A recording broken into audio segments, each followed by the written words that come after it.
In the time it takes me to say this sentence, 20 babies were born in the world. And about 8 of us passed away. So that's 12 new people every sentence. Over a year, that's 80 million people. And there are almost 8 billion of us altogether in the world right now. So how are we doing? It's easy to get really distracted by the negative, that's onslaught of noise that you hear every day. Sometimes you miss the beautiful and the wonderful and amazing things that are actually happening around us.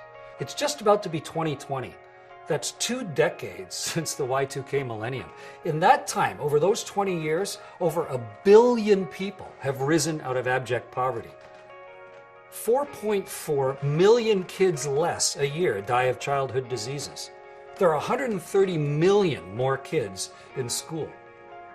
In the US, over that time, the violent crime rates have dropped by half. If you're a young American, your odds are 1/6 what they were of being a victim of violent crime in the 90s. And suicide rates around the world since 2000 have dropped by 30%. There's some really good things happening to us here on Earth. Since the year 2000, we've been living permanently in space, going around the world, seeing it so clearly, doing experiments on the International Space Station. In that time, I've been there twice. And there are 6 of us right now living off of the Earth. But how about the past 10 years? Solar generates 30 times more electricity than it did. It's the fastest growing energy source on Earth. And renewable energy sources provide 1/3 of all the electricity that we use on our planet. And in those same past 10 years, all 3 of Helena and my children got married. And we have a granddaughter, Eleanor, who controls her silly grandpa just by moving her eyebrows. Can you believe it's been 10 years almost since William and Kate got married? The iPad was invented 10 years ago, and Gangnam Style came riding in almost 10 years ago, the first video to ever reach 1 billion views on YouTube. And somehow we managed to survive the end of the Mayan calendar. Good work. Halfway through this past decade, SpaceX landed a rocket for reuse. It kick-started the space business. And Google Canada decided that my spaceflight was the 7th most significant news item of the decade, narrowly beating out Justin Bieber. Sorry, Bieber. And this year, in 2019, Ethiopia smashed the world record for tree planting. 350 million trees in 12 hours. And a lady named Karen Uhlenbeck, she was the first woman to win the world's top mathematics prize, the Abel Prize. And we discovered this year that killer whale grandmothers babysit. And their offspring, the young orcas, are more likely to live a long and healthy life. It's nice to have a grandma to help you. Or a grandpa.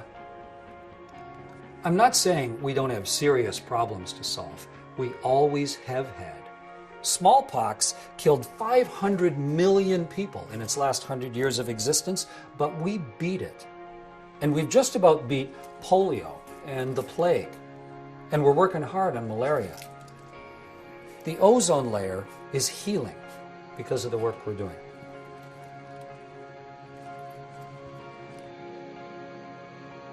But the world is getting warmer. We're burning our fossil fuels so quickly and dumping the carbon dioxide into the air. And yet, in 2019, electricity from coal fell by 3%, the biggest drop ever. There were 100,000 clean energy jobs created in the US. We have serious work to do. Here on the verge of 2020, the humpback whales and the sea turtles are having a huge comeback after near extinction. Of the 2 remaining northern white rhinos, we've artificially inseminated 7 of their eggs, hopefully saving that species.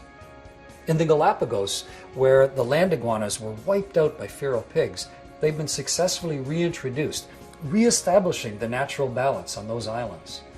And you can pay for a subway in Rome, or school in Nigeria, or even a bus in Indonesia. You can pay with a plastic bottle for recycling.